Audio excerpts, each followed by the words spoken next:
Salut à tous, ça démarre mal, hein, le Bellator. Je fais une petite réaction à chaud de ce qui vient de se passer. Alors, il y a des choses, bon, vous savez que j'aime les boxeurs. Je le dis souvent, je le répète, parce que je n'oublie jamais les sacrifices qu'il y a derrière. Il y a très peu de gens qui vivent de leur art, donc ça engendre beaucoup, beaucoup, beaucoup de choses, y compris le sacrifice, le fait de ne pas voir sa famille, etc., etc. Mais bon, là, je m'attendais à une fête, une belle fête des sports de combat. C'est une première pour le Bellator que de collaborer avec des gens du Noblard, mais vraisemblablement ils n'en avaient pas forcément envie. Voilà, ils n'en avaient pas forcément envie, et on se retrouve avec des situations complètement scandaleuses. Je pense que, bon, au-delà du fait que le championnat de France des poids lourds soit annulé, entre Nicolas Wamba et Noufel Wata, je suis scandalisé quand l'on arrive à virer comme un malpropre un monsieur comme Jean Molina. Voilà, monsieur Molina, parce que moi je l'appelle monsieur Molina, parce que c'est un monsieur, c'est un vrai monsieur, c'est notre Don Turner, c'est notre Cus de Mato à nous. Il a fait plein de choses dans le Noblard, il a une histoire avec le Noblard, et on a laissé faire tout et n'importe quoi, à tel point qu'il s'est fait virer comme un malpropre. Ça a été dénoncé par l'ancien journaliste de France 2, Arnaud Roméa, qui était aussi scandalisé que moi, peut-être même plus encore, puisqu'il est plus au fait que moi. Et puis il y a cette annulation, purement et simplement. Nico Wamba a partagé un post sur Facebook en expliquant que bon, voilà, il a été testé une première fois, tout allait bien. Une deuxième fois, bon, bizarrement, il se retrouve positif alors qu'il est confiné en chambre. Son staff a été viré comme des malpropres, c'est ce que lui dit. Ils ont demandé à avoir les résultats, on leur a pas donné.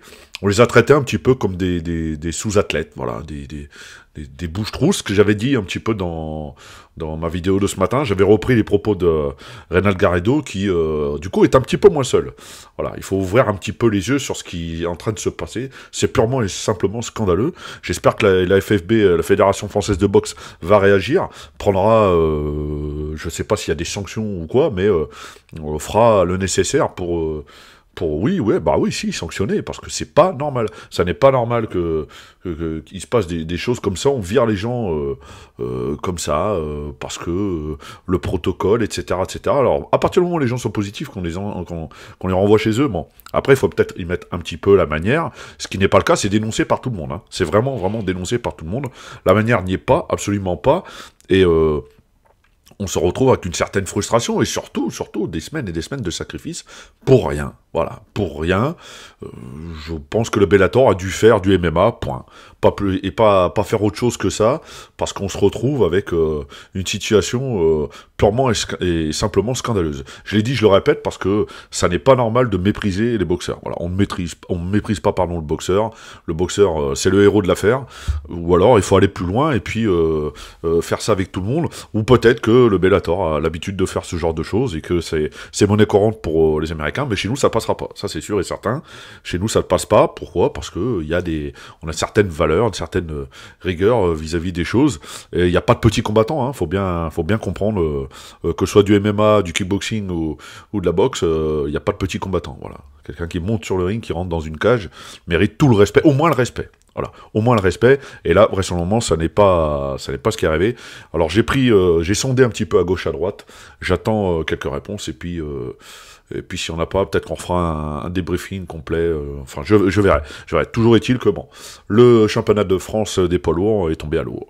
Et vraisemblablement, ils le savent depuis hier soir, puisque Nicolas Wamba nous dit un deuxième test nous est imposé le vendredi matin. Et là, le résultat tombe le soir même. On vient m'annoncer que les deux membres de mon staff sont positifs, ce qui me laisse sans staff pour combattre. Ça n'a aucun sens, nous avons été confinés dans nos chambres entre deux tests, de plus aucun moyen de consulter nos propres résultats, malgré une forte insistance de notre part. Sans parler du manque de respect de l'organisation qui met dehors mon staff comme des malpropres, de venir 10 fois dans ma chambre à 22 heures, enfin bon, il n'y a eu aucun respect de l'athlète. Voilà, aucun respect de l'athlète, et ce sera quelque chose à corriger au sein du Bellator, si le Bellator veut faire de grandes choses en France. Voilà, à bientôt.